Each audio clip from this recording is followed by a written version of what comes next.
There's been a lot of talk about Stefan Molyneux in the news, the online circles, things connected to the IDW, gateways into the alt-right, whatever you can imagine. He seems to be a very sort of, prolific online figure, if I'm using that word correctly. But he's another guy that falls into that category of, you just don't see what the big deal sort of is. Like, a lot of the things he says, though, are rather questionable. And I know this might be titled Stefan Molyneux is wrong about everything. One thing I would say that I agreed with him with was, if you're in sort of an abusive relationship, yes, he really encourages people to get out of those as opposed to just sort of sticking through it. And I think that's a good thing, but many people think that's a good thing. That's not a profound statement, get out of abusive relationships. Well, just to give some more criticism, it's like, first of all, he did this whole video praising Aristotle, called Aristotle the smartest person to ever live, and just absolute, nonsense. No, Aristotle was terrible. It's like, Aristotle was a champion of material empiricism. He acted like the world just was completely material, and material things were all that there is. But what about ideas? Not to mention just sort of different concepts. And you might be thinking, why are you going on about this? What's the point? All right, so he likes material empiricism. So what? Well, it has to do with influence. And one of the big things that Stefan Molyneux doesn't seem to understand is that Aristotle inspired Euclid. Aristotle was an enormous influence on Euclid. Euclidean geometry, we've all heard of it, right? And geometry actually means to measure the earth. But the problem is, what happens when you go beyond the earth? Then, the geometry of space isn't geometry at all. It's physics. You have to do the experiments, quote Jason Ross. And it's like, that is just one of the biggest things that was left out in Stefan Molyneux's presentation and understanding of Aristotle. Aristotle was the person who just created this enormous amount of limited, narrow-minded thinking that has polluted humanity for the last 2,000 years. He was not the smartest person who ever lived, and furthermore, he refused to entertain certain amounts of, So he sort of rejected an influence from Plato that was all about ideas, states of beings, what is referred to as mysticism, but I don't really like the word mysticism. That almost it's like you're equating it with magic. No, it's just about recognizing, kind of the more vast nature of the universe, which Aristotle didn't do for those things like the way he influenced Euclidean geometry. He didn't recognize the vastness of the universe. Absolutely not. So, he was not the smartest person who ever lived. In fact, he was even a detrimental force on humanity that has opened up the floodgates for things like nihilistic cynicism and just narrow-minded thinking. But, it's like, you can definitely see how it's rubbed off on Stefan Molyneux because he's also a big fan of Voltaire. Voltaire is like someone who is not exactly what people think he is. Voltaire is someone who was propped up, essentially, to discredit Gottfried Wilhelm Leibniz. Because, the people who were sort of in power at the time believed that nothing bad would happen if people learned about Voltaire. And in Voltaire's Candide, the character of Dr. Pangloss is actually just a mockery of Gottfried Leibniz. The whole reason why Voltaire is famous was to discredit Leibniz and push Voltaire to stardom. Because, this was all orchestrated by an individual named Abate Antonio Conti, who believed that nothing bad would happen if people learned things about Voltaire, whereas if people learned things about Gottfried Leibniz, they would learn about, Leibniz's sense of optimism, the loving way, and also plans for action. They would become much more active. Because Leibniz was all about, we are living the best of all possible worlds. And all that means is, if there is a problem, the solution exists too. If people are starving, there is a way to get them food. If people have no houses, there's a way to get housing for everyone. There's a way to get clothing for everyone. The naked can be clothed. The homeless can have homes. The hungry can be fed. That's all that Leibniz is talking about in the best of all possible worlds. It's that's just what it means. And it really is something that we have today. If there is poverty, there is a way to alleviate that. But that's not what the people in power wanted, because that would diminish their power. And by the people in power, I mean the totality of all European governments. So yes, that's why Voltaire became famous, as an intentional way to discredit Gottfried Wilhelm Leibniz. Once again, this was all the primary orchestrator of this was Abate Antonio Conti, who also tried to steal the concept of the calculus from Leibniz and give it completely to Isaac Newton. Conti was in charge of the correspondence between Leibniz and Newton when he was in England.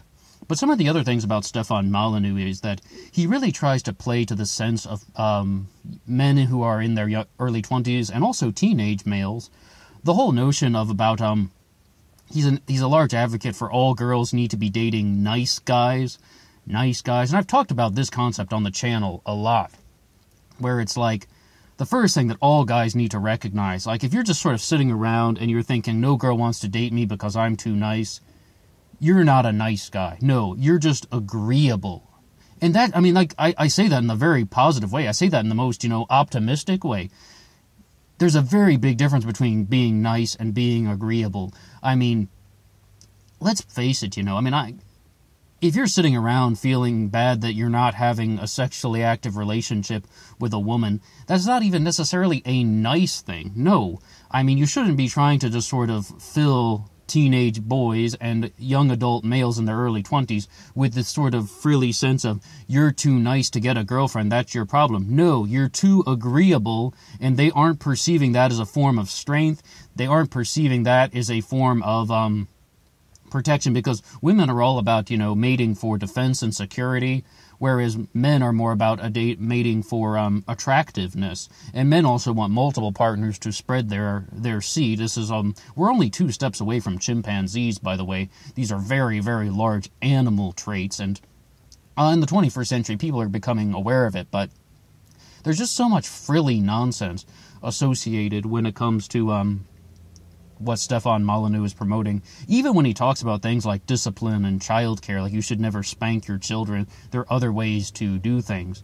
Well, as someone who has actually gone through all that stuff myself, it's just like, sometimes those other things don't work, and then discipline is important. I mean, some kids, just need to be beaten with a fucking belt, to be honest, and then maybe they'll stop, misbehaving so badly.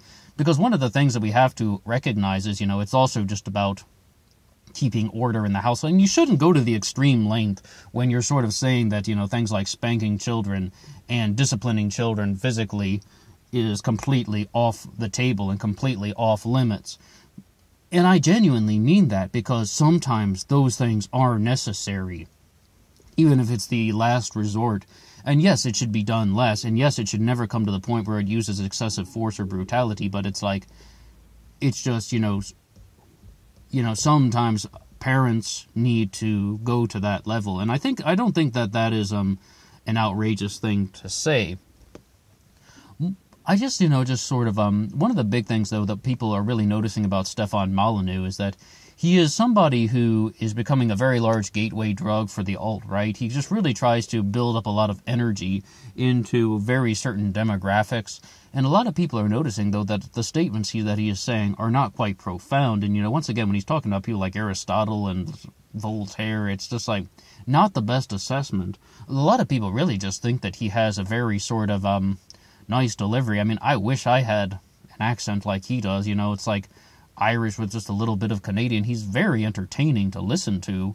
And a lot of people, I think they might have even written this on his Wikipedia page or not, but I forget, where it's just like, he talks in a very attractive way, so like people will just want to listen to that no matter what he's saying. But when it comes to things like libertarianism, he's an enormous advocate for anarcho-capitalism, about, pushing human moral philosophy forward to the point where people are just going to recognize that they don't need a government, and then everything will just be handled by a series of competing agencies. He was involved with it in a debate with Sam Cedar on libertarianism versus social democracy, and it's like, I think that both of them in that one really just did not quite understand that. They didn't quite understand that what actually pushes a civilization forward is just the will of the people. I mean, like, libertarians really need to just get rid of this idea that there are going to be a series of competing agencies that are going to solve problems. No, there won't. there's going to be just the will of the people that is going to move any sort of society to its advantage, government or no government. And, it's like, I don't know, Stefan Molyneux is just really somebody who's all over the place and always, really trying to come across as sort of an expert on everything, but in reality, he makes a lot of kind of uncalculated things, and also very extremist things, like we talked about no spanking, or just trying to teach men that they are nice guys who aren't getting sex because they're nice.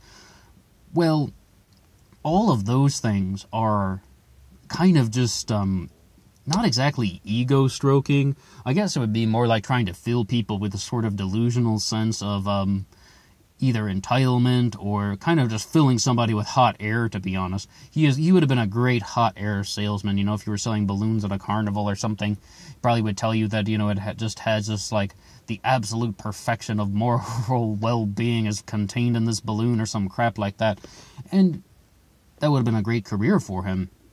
But, the problem, though, with all what we're saying is, he's not just somebody who has different opinions. Okay, if somebody doesn't have the same opinion about Voltaire or Aristotle that I do, that's normal. Most people don't think the same way about Aristotle or Voltaire, or even about childcare. I said some controversial things about childcare just now, about, things like spanking and stuff like that. Those things are controversial, but the fact is, just when he starts to get into stuff like immigration and just saying that, just there should be no immigration from the third world, that really pushes into a certain line of xenophobia, and that's why he's become such a very large, influential member of the alt-right. But and I don't mean that he is in the alt-right, but that he is a gateway drug into that, and I'm not the only person who said that, by the way. This was actually sort of put together in sort of a heat map about the most influential people who are recruiting individuals for the alt-right, and he is one of the top people up there, along with Sargon of Akkad. Well, it's these guys, though, whether it's Sargon of Akkad, Stefan Molyneux, Lauren Southern, they have an enormous blend of just genuine political commentary, genuine just sort of intellectual commentary, and they're mixing it with all this crap that is just catering to xenophobic individuals who just sit around all day listening to xenophobic content because they have nothing else to do but other than be angry at somebody else for their own misfortunes. And Stefan Molyneux must be somewhat aware of that. He must be somewhat aware of the concept when he's that he's just playing off people's sense of social inequality. If you're divisive for long enough, people are going to start following you. Because that's exactly what he's doing. He just spreads divisive content online. Oh, men need to be angry at women because they aren't getting sex and stuff like that. And people need to be angry against immigrants because they're going to be coming from the third world and brown people are bad and stuff like that. And all of those things are just horrendously destructive. I don't know about any of the guys in the IDW, the intellectual dark web, or any of the other people associated with it, somebody like Sargon of Akkad or Lauren Southern, how much of that do you think that these people genuinely believe, or are they just making up crap to get famous on the internet? We never know where the drawing line is. People have also said this about Jordan Peterson. They've also said it about guys like Steven Crowder and Milo Yiannopoulos. They're how much of their platform is just plain fabricated? We will never know, to be honest, because unless they actually give some sort of confession, we don't even, you just can't trust any of it. You really can't. You don't know where the boundary is. And Stefan Molyneux is a perfect example of that. It's just I definitely would say he knows how to manipulate large amounts of people into following him on the internet. Getting millions of views for talking about things like political philosophy. It's just amazing. But he's definitely more successful than a lot of people when it comes to being a YouTuber, and I'm probably lucky to get 7 views on this thing, but it's something like this is definitely not meant to attract an enormous audience and to get famous. No, it's just because I just never heard anybody criticizing him in this particular way. A lot of people would criticize him more for the things about getting people away from their family of origin, and they're calling him this online cult leader or something, and I don't even really want to talk about that too much. All I can really say is the thing I said at the beginning about how he talks about getting people out of abusive relationships. All right, I don't think that's a crazy thing to say, But when it comes to the other stuff about, all of his political philosophy is grounded on being narrow-minded and not accepting the concepts, that are put forth by people like Plato and Leibniz and Machiavelli. So very, very slanted and distorted, or just not narrow-minded. I mean, it's just this narrow-minded kind of thinking that leads to nihilistic cynicism, and many people are aware of it, and it's just, it just doesn't come out the best when you're challenging someone who just has that Irish-Canadian accent or something. I think that really does help. A lot of people are saying that, about, Sargon of Akkad. I cannot imagine how many times I've heard people say that, just that people like Stefan Molyneux and Sargon of Akkad, they're like, it's the accent. The accent helps. It's just like, that's why people are listening to them for so much. There's just something about how it comes across as less harsh.